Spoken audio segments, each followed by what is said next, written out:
Bismillahirrahmanirrahim. Bismillahirrahmanirrahim. Assalamualaikum warahmatullahi wabarakatuh. Alhamdulillah hamdan katsiran thayyiban mubarakan fi kama yuhibbu rabbuna wa yarda. Ma ba'd. Teman-teman yang semoga dirahmati Allah Subhanahu wa taala, kali ini kita membahas permasalahan yang lain, teman-teman ya. Di dalam video kali ini kita akan membahas tentang masalah berzanji, yang mana di mayoritas saudara-saudara kita kaum muslimin banyak sekali menggunakan acara berzanji ini. Namun teman-teman ya, apabila kita tinjau tentang makna berzanji tersebut, apakah benar berzanji tersebut adalah tentang sejarahnya Rasulullah SAW? Setahu saya teman-teman ya, yang pernah saya mendengar dari beberapa ustadz yang mengatakan tentang isi dari berzanji tersebut, banyak sekali kejanggalan-kejanggalan di dalam isi berzanji tersebut. Nah, di dalam video kali ini teman-teman ya, saya akan menampilkan beberapa pendapat tentang isi dari berzanji ini, yang mana dalam video ini saya akan menampilkan pendapat dari Ustadz Nahdlatul Ulama dan Ustadz Muhammadiyah yang menjelaskan apa makna dari isi di dalam berzanji tersebut.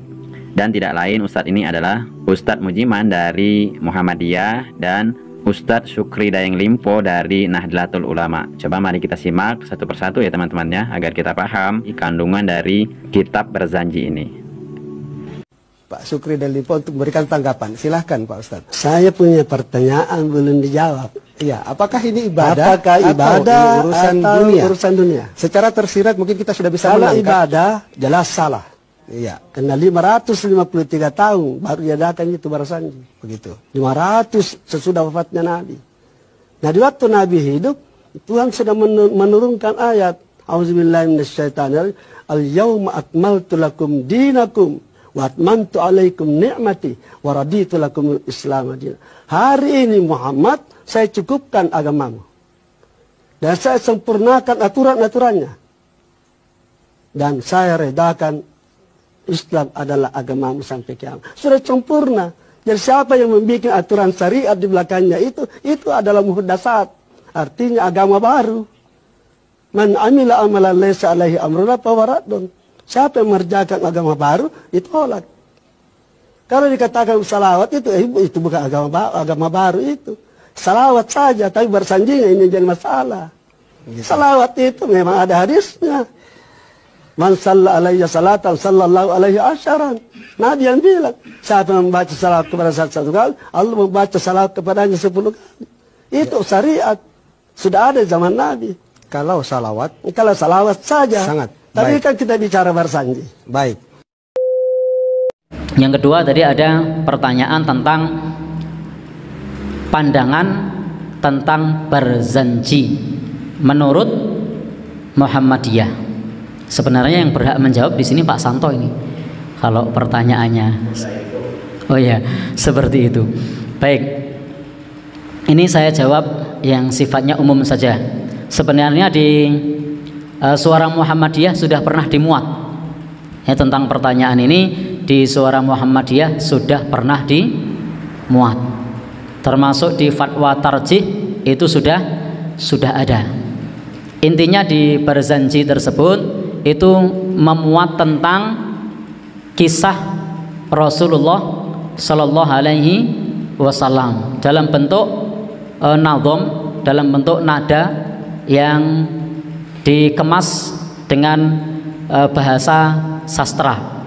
Itu adalah berzanji yang intinya isinya adalah bentuk pujian, kemudian kisah Rasulullah Sallallahu Alaihi Wasallam. Namun memang di dalamnya, sebagaimana yang dimuat di majalah Suara Muhammadiyah sudah menjelaskan ini, beberapa di antaranya itu menurut kita sebagai warga Muhammadiyah, tentu kita menghormati bagi mereka yang meyakininya, karena kita punya prinsip lakum a'malukum, kemudian lana a'maluna, lakum a'malukum lana a'maluna. Bahwasanya di situ ada unsur berlebih-lebihan kepada Nabi kita Shallallahu Alaihi Wasallam. Misalnya membicarakan tentang Nur Muhammad yang bagi kita itu hadis-hadis tentangnya adalah hadis yang dhaif atau bahkan tidak kita temukan sumber yang sahih yang menjelaskan tentang Nur Muhammad sallallahu alaihi wasallam. Kemudian juga Nabi sudah berpesan, la tutruni, janganlah kalian berlebih-lebihan kepadaku.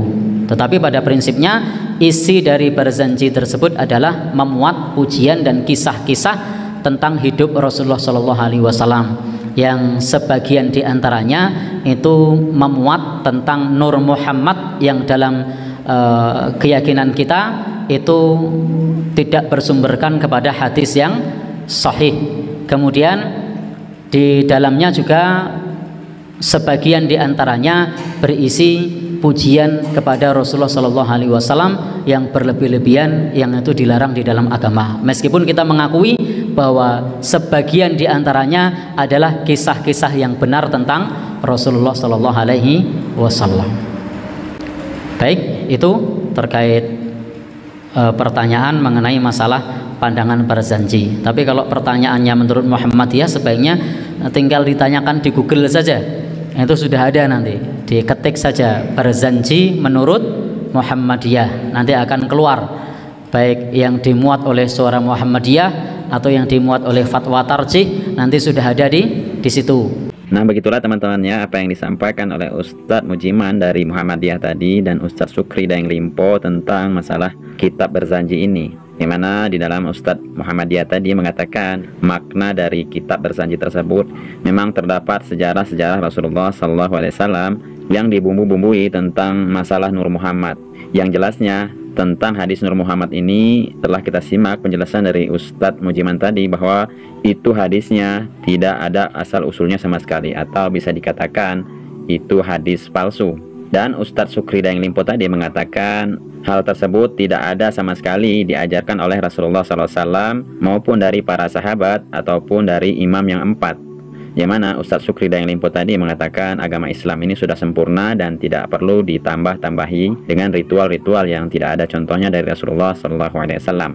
Kembali kita mengulang tentang pendapat Ustadz Mujiman dari Muhammadiyah tadi. Jelas teman-temannya bahwa di dalam berzanji tersebut ada permasalahan yang membahas masalah Nur Muhammad, yang sudah jelas-jelas hadis tentang Nur Muhammad tersebut tidak ada asal usulnya sama sekali, atau bisa dikatakan hadisnya hadis palsu. Jadi untuk apa teman-temannya kita mengamalkan sesuatu yang tidak ada contohnya dari Rasulullah SAW, sedangkan Rasulullah SAW banyak sekali mengajarkan ritual-ritual yang sudah jelas kesahihannya. Dan itu saja kita belum tentu sanggup teman-temannya untuk melakukan semua yang diperintahkan oleh Rasulullah SAW di dalam sunnahnya yang mulia. Jadi disinilah teman-temannya kita bisa berpikir secara rasional bahwa agama Islam ini agama yang mudah teman-temannya. Apa yang diajarkan Rasulullah SAW saja kita belum sanggup untuk melakukan hal tersebut. Bisa-bisanya kita melakukan ritual-ritual yang tidak ada contohnya dari Rasulullah SAW. Yang ini pastinya memberatkan kita teman-temannya. Apa yang disampaikan oleh Rasulullah kita lakukan, dan apa yang dilarang Rasulullah kita tinggalkan. Jadi cukup seperti itu saja teman-temannya. Tidak perlu kita mencari-cari ibadah yang tidak ada usulnya sama sekali, sehingga itu memberatkan kita untuk beribadah kepada Allah Subhanahu wa taala. Semoga bermanfaat. Wassallallahu ala nabiyina Muhammad. Subhanakallahumma bihamdika asyhadu an la ilaha illa anta astaghfiruka wa atubu ilaik. Assalamualaikum warahmatullahi wabarakatuh.